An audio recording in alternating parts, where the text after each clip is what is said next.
Seleção e preparação do candidato. Como modelo de negócio global, a Microsoft possui escritórios em diversos países e, consequentemente, conta com funcionários expatriados em diversos níveis hierárquicos e áreas.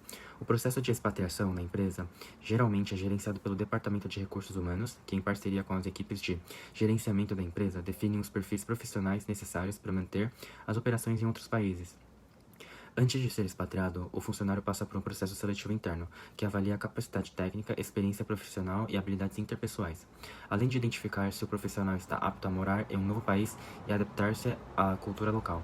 Uma vez selecionado, o funcionário recebe treinamentos interculturais para lidar com as diferenças culturais e definição de metas, além de orientações sobre os aspectos práticos relacionados à mudança de país, como a logística da mudança e as diferenças nas leis trabalhistas do país de destino. Na transferência logística, a Microsoft geralmente oferece suporte logístico abrangente para facilitar a transferência do funcionário e de sua família para o país de destino. Isso pode incluir assistência com a obtenção de vistos de trabalho, organização do transporte e ajuda na busca por acomodação adequada. Oi, tudo bem? Eu vou falar um pouco sobre como é o processo de expatriação durante e como é quando esse funcionário ele volta para o país de origem. Bom, a Microsoft ela mantém um canal de comunicação aberto, oferecendo suporte contínuo e direto com seus funcionários que estão em outros países. E esse suporte é relacionado ao trabalho em si, o bem-estar pessoal e da família desse funcionário, suas necessidades práticas e pessoais também, o que pode incluir sessões de acompanhamento, reuniões regulares, diárias, com gerentes, com o pessoal do RH, do país de origem desse funcionário. E também tem acesso a redes de grupos de suportes internos para ele se sentir mais em casa, para ele se adaptar melhor a esse outro país que ele está. Bom, em relação a quando ele volta para o país de origem, a Microsoft ela oferece suporte para a família e para esse funcionário para reintegração no país, porque como ele ficou muito tempo fora, ele vai desacostumar, ele tem que se readaptar, e com isso a Microsoft ela dá assistência em vários quesitos. Ela dá assistência na busca de oportunidades novas na própria Microsoft internamente, ou ajuda ele buscar novos empregos, porque às vezes o expatriado ele volta sem garantia de emprego e a Microsoft dá esse suporte para ele não ficar na mão, além de programas de treinamento e desenvolvimento para ele se atualizar, orientação financeira e apoio para ajudar ele se readaptar ao seu país. Bom, e por fim, a expatriação da Microsoft ela é um processo bem estruturado que visa proporcionar aos profissionais e seus familiares uma experiência cultural única e desafiadora, ao mesmo tempo que fornece aos negócios internacionais da empresa a capacidade de manter sua força de trabalho global e dinâmica e diversificada. Bom, isso é um pouquinho de como funciona a expatriação na empresa Microsoft. Muito obrigado. A expatriação no Grupo Volvo, ela faz parte da visão estratégica da empresa. Desde 2001 que foi criada uma política, né, de expatriação dentro da empresa, teve a contribuição dos diversos executivos do grupo, né, de diferentes países. A visão mesmo foi que essa política tivesse contribuições, né, de pessoas de várias culturas.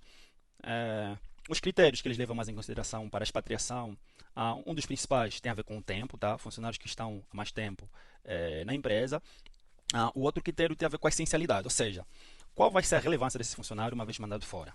Então, eles buscam realmente um funcionário que vá fora, aprenda novas habilidades, aprenda novas ferramentas e traga de volta no seu país de origem.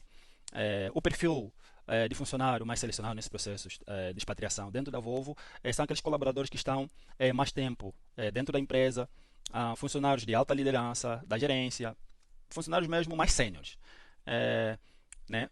Porque, como foi dito anteriormente, a visão da Volvo é o funcionário vá fora, aprenda novas habilidades, traga de volta no seu país de origem.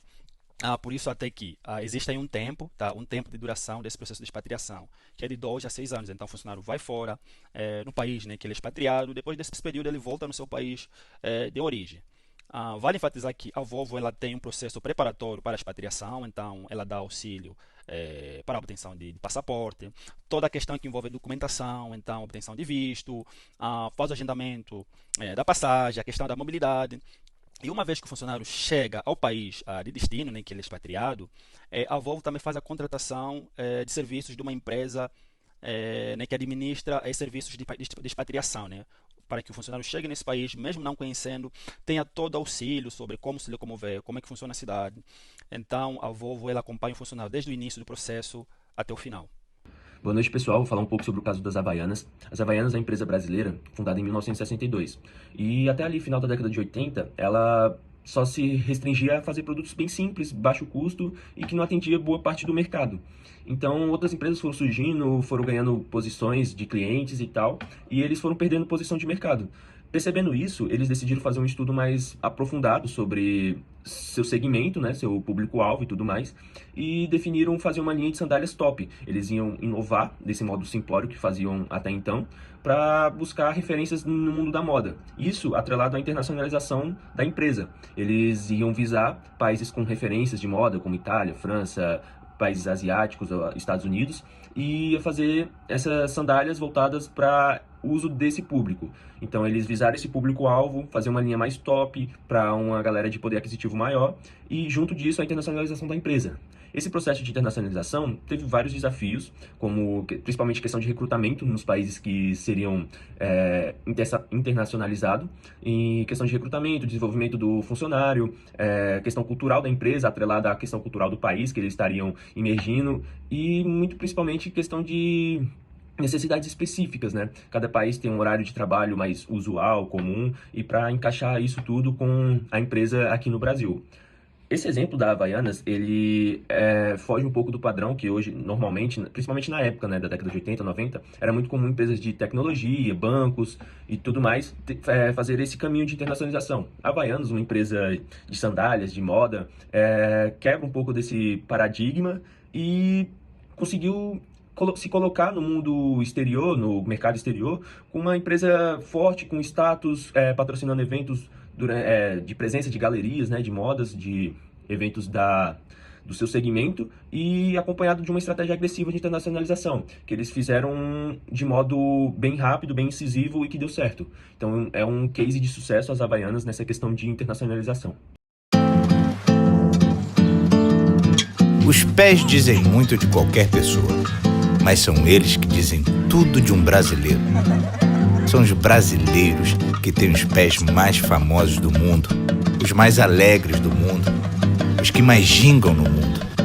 O pé entende o que passa na cabeça do brasileiro e desde que ele descobriu as Havaianas, descobriu o par perfeito. Mais que parceira, Havaianas é cúmplice de todas as graças, de todo o humor, do jeito do brasileiro. É por isso que o mundo se apaixonou pelas Havaianas, porque ele descobriu que também pode ser assim, simples, descomplicado e feliz. Havaianas fez o planeta tirar o sapato e entrar nesse mundo de cores e descontração. Quando um pé entra nas Havaianas, está entrando em território brasileiro. Mas como todos são bem-vindos, ela dispensa passaporte, que complicação não combina com as Havaianas. Aliás, o que combina com as Havaianas? Conforto combina muito bem. Alegria fica uma graça. E liberdade, então, vai perfeitamente bem com as Havaianas. Porque a liberdade, senhoras e senhores, ladies and gentlemen, madame et monsieur, está representada aqui na forma mais simples e espontânea para os pés de todo mundo. Quem for brasileiro, que as siga. E quem não for, que as calce.